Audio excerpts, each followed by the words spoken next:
Hey guys, today we're doing the crispy spinach. Ito yung version ng kangkong sa Pilipinas. Mahirap umanap ng kangkong dito sa Canada, kaya spinach ang gagawin natin. Kailangan natin gumawa ng batter. Paghalo-haloin lang natin yung mga dry ingredients first. Kailangan natin ng 1 cup of flour. Tapos half a cup of cornstarch.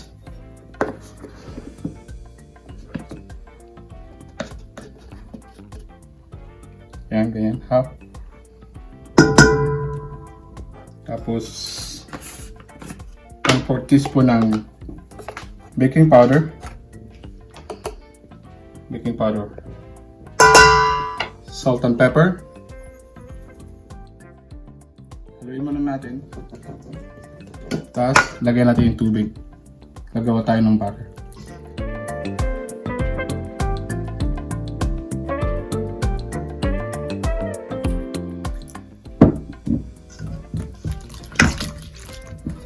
So, cold water yung gagamitin natin dito guys.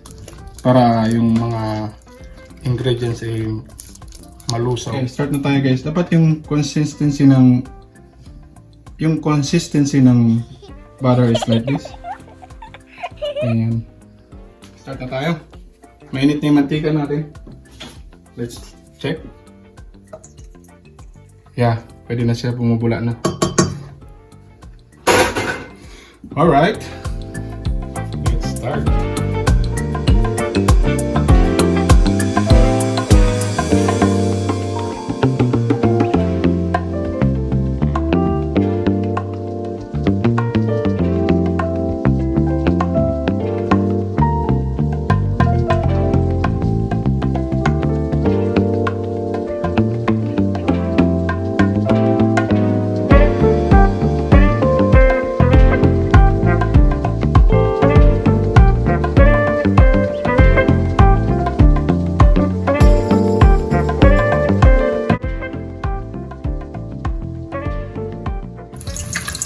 Okay, stir natin.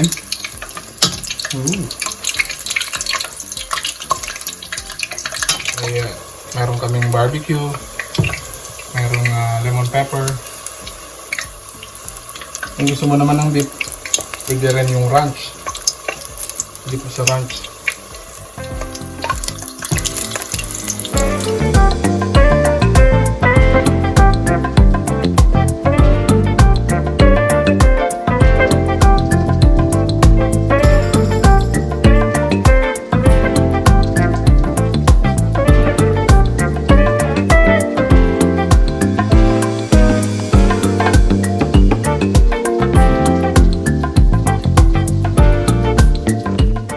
So, tapos na siya guys. So, gagawin natin isang barbecue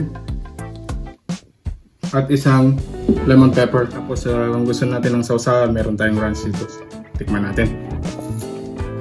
Ito yung barbecue. Budbud mo lang siya. Yeah, sprinkle.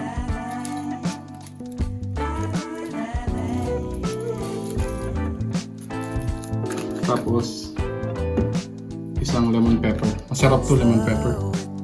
Asim-asim.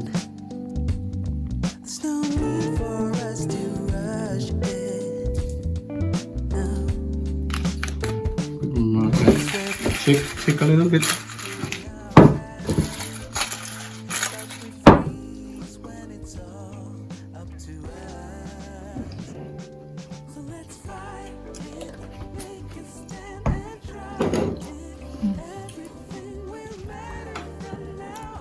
So, tikman muna natin itong barbecue. Ito yung barbecue. Tikman natin ng walang ranch, yung plain barbecue lang siya.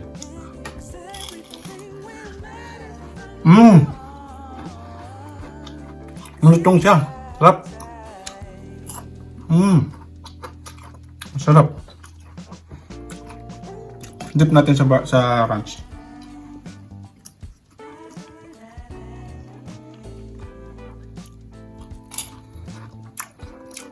Lalong masarap. Yung barbecue kasi tsaka ranch pag pinagsama mo, masarap siya. Sarap, sarap. Ito naman yung lemon pepper. Siyempre maasim to. Masarap din. Isa pa, sarap. Sausaw natin sa lunch.